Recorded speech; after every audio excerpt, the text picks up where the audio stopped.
শোনাই আমি আপনাকে বলছি আপনারা চলে আসুন, আরতি সময় লেগেছে, আপনারা চলে আসুন।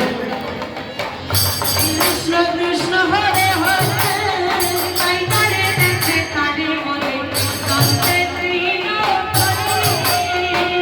হরে কৃষ্ণ কৃষ্ণ কৃষ্ণ হরে হরে হরে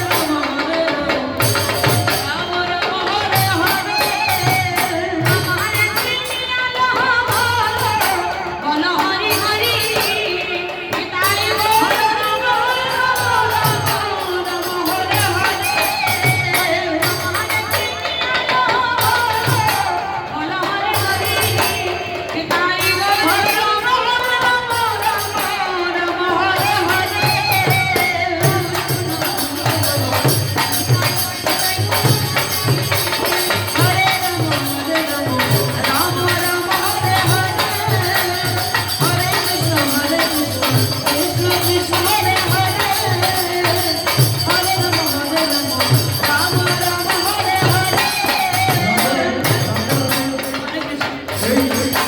শ্রীমদ মহাপ্রভুর এই শুভ আরতিতে যারা যারা প্রদীপ নেওয়ার ইচ্ছুক আপনারা নিতে পারেন, আস্তে আস্তে একটা একটা করে প্রদীপ নিয়ে যান।